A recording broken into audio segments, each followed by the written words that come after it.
61वां अध्याय भगवान की संतति का वर्णन तथा अनिरुद्ध के विवाह में रुक्मी का मारा जाना। श्री सुखदेव जी कहते हैं, परीक्षित, भगवान श्री कृष्ण की प्रत्येक पत्नी के गर्भ से 10-10 पुत्र उत्पन्न हुए। वे रूप, बल आदि गुणों में अपने पिता भगवान श्री कृष्ण से किसी बात में कम न थे। राजकुमारियां देखती कि भगवान श्री कृष्ण हमारे महल से कभी बाहर नहीं जाते, सदा हमारे ही पास बने रहते हैं। इससे वे यही समझती कि श्री कृष्ण को मैं ही सबसे प्यारी हूं। परीक्षित, सच पूछो तो वे अपने पति भगवान श्री कृष्ण का तत्व, उनकी महिमा नहीं समझती थी। वे सुंदरियां अपने आत्मानंद में एक रस स्थित भगवान श्री कृष्ण के कमल कली के समान सुंदर मुख, विशाल बाहु, कर्ण स्पर्शी नेत्र, प्रेम भरी मुस्कान, रसमयी चितवन और मधुर वाणी से स्वयं ही मोहित रहते थे। वे अपने श्रृंगार संबंधी हाव भावों से उनके मन को अपनी ओर खींचने में समर्थ न हो सकी। वे 16,000 से अधिक थीं। अपनी मंद मंद मुस्कान और तिरछी चितवन से युक्त मनोहर भावों के इशारे से ऐसे प्रेम के बाण चलाती जो काम कला के भावों से परिपूर्ण होते थे। परंतु किसी भी प्रकार से किन्हीं साधनों के द्वारा वे भगवान के मन एवं इंद्रियों में चंचलता नहीं उत्पन्न कर सके। परीक्षित, ब्रह्मा आदि बड़े बड़े देवता भी भगवान के वास्तविक स्वरूप को या उनकी प्राप्ति के मार्ग को नहीं जानते। उन्हीं रमा रमण भगवान श्री कृष्ण को उनके स्त्रियों ने पति के रूप में प्राप्त किया था। अब नित्य निरंतर उनके प्रेम और आनंद की अभिवृद्धि होती रहती थी और वे प्रेम भरी मुस्कुराहट, मधुर चितवन, नव समागम की लालसा आदि से भगवान की सेवा करती रहती थी। उनमें से सभी पत्नियों के साथ सेवा करने के लिए सैकड़ों दासियां रहती। फिर भी जब उनके महल में भगवान पधारते तब वे स्वयं आगे जाकर आदर पूर्वक उन्हें लिवा लाती, श्रेष्ठ आसन पर बैठाती, उत्तम सामग्रियों से उनकी पूजा करती, चरण कमल पखारती, पान लगाकर खिलाती, पांव दबाकर थकावट दूर करती, पंखा झलती, इत्र फुलेल चंदन आदि लगाती, फूलों के हार पहनाती, केश संवारती, सुलाती, स्नान कराती और अनेक प्रकार के भोजन कराकर अपने हाथों भगवान की सेवा करती। परीक्षित, मैं कह चुका हूं कि भगवान श्री कृष्ण की प्रत्येक पत्नी के 10-10 पुत्र थे। उन रानियों में 8 पटरानियां थीं जिनके विवाह का वर्णन मैं पहले कर चुका हूं। अब उनके प्रद्युम्न आदि पुत्रों का वर्णन करता हूं। रुक्मणी के गर्भ से 10 पुत्र हुए। प्रद्युम्न, चारुदेश, सुदेश, पराक्रमी, चारुदेह, सुचारु, चारुगुप्त, भद्रचारु, चारुचंद्र, विचारु और 10वां चारु। ये अपने पिता भगवान श्री कृष्ण से किसी बात में कम न थे। सत्यभामा के भी 10 पुत्र हुए।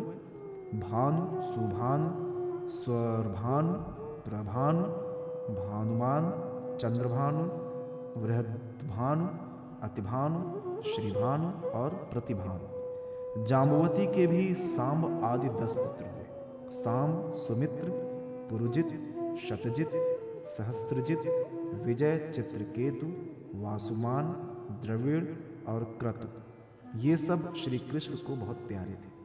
नागनजिति सत्या के भी 10 पुत्र हुए।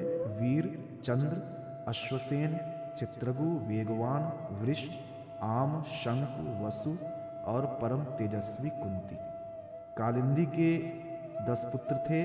श्रुव, कवि, वृष, वीर, सुबाह, भद्र, शांति, दर्श, पूर्णमास और सबसे छोटा सोमक। मद्र देश की राजकुमारी लक्ष्मणा के गर्भ से प्रदोष, गात्रवान, सिंह, बल, प्रबल, ऊर्ध्वग, महाशक्ति, सह, ओज और अपराजित का जन्म। मित्रविंदा के पुत्र थे वृक, हर्ष, अनिल, गृध्र, वर्धन, अन्नाद, महाश, पावन, वह्न और क्षुधि। भद्रा के पुत्र थे संग्रामजित, बृहत्सेन, शूर, प्रहरण, अरिजित, जय, सुभद्र, वाम, आयु और सत्य। इन पटरानियों के अतिरिक्त भगवान की रोहिणी आदि 16,100 और भी पत्नियां थीं। उनके दीप्तिमान और ताम्रतम आदि 10-10 पुत्र हुए। रुक्मणी नंदन प्रद्युम्न का मायावती रति के अतिरिक्त भोजकट नगर निवासी रुक्मी की पुत्री रुक्मवती से भी विवाह हुआ था। उसी के गर्भ से परम बलशाली अनिरुद्ध का जन्म हुआ। परीक्षित, श्री कृष्ण के पुत्रों की माताएं ही 16,000 से अधिक थी, इसलिए उनके पुत्र पौत्रों की संख्या करोड़ों तक पहुंच गई।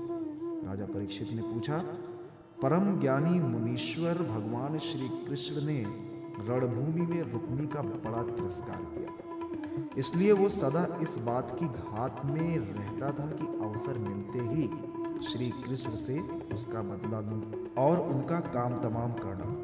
ऐसी स्थिति में उसने अपनी कन्या रुक्मवती अपने शत्रु के पुत्र प्रद्युम्न जी को कैसे ब्याह दी? कृपा करके बतलाइए। दो शत्रुओं में श्री कृष्ण और रुक्मी में फिर से परस्पर वैवाहिक संबंध कैसे हुआ? आपसे कोई बात छिपी नहीं है, क्योंकि योगी जन भूत भविष्य और वर्तमान की सभी बातें भली भांति जानते हैं। उनसे ऐसी बातें भी छिपी नहीं रहती जो इंद्रियों से परे हैं, बहुत दूर हैं अथवा बीच में किसी वस्तु की आड़ होने के कारण नहीं दिखती। श्री सुखदेव जी कहते हैं, परीक्षित, प्रद्युम्न जी मूर्तिमान कामदेव थे। उनके सौंदर्य और गुणों पर रीझ कर रुक्मवती ने स्वयंवर में उन्हीं को वरमाला पहना दी। प्रद्युम्न जी ने युद्ध में अकेले ही वहां इकट्ठे हुए नरपतियों को जीत लिया और रुक्मवती को हार लाया। यद्यपि भगवान श्री कृष्ण से अपमानित होने के कारण रुक्मी के हृदय की क्रोधाग्नि शांत नहीं हुई थी, वो अब भी उनसे वैर गांठे हुए था, फिर भी अपनी बहन रुक्मणी को प्रसन्न करने के लिए उसने अपने भांजे प्रद्युम्न को अपनी बेटी ब्याह दी। परीक्षित, 10 पुत्रों के अतिरिक्त रुक्मणी जी के एक परम सुंदरी बड़े बड़े नेत्रों वाली कन्या थी। उसका नाम था चारुमती। कृतवर्मा के पुत्र बलि ने उसके साथ विवाह किया।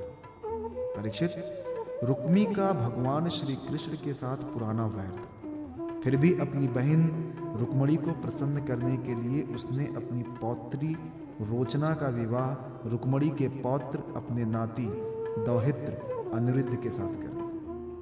यद्यपि रुक्मी को यह बात का पता था कि इस प्रकार का विवाह संबंध धर्म के अनुकूल नहीं है, फिर भी स्नेह बंधन में बंधकर उसने ऐसा कर दिया।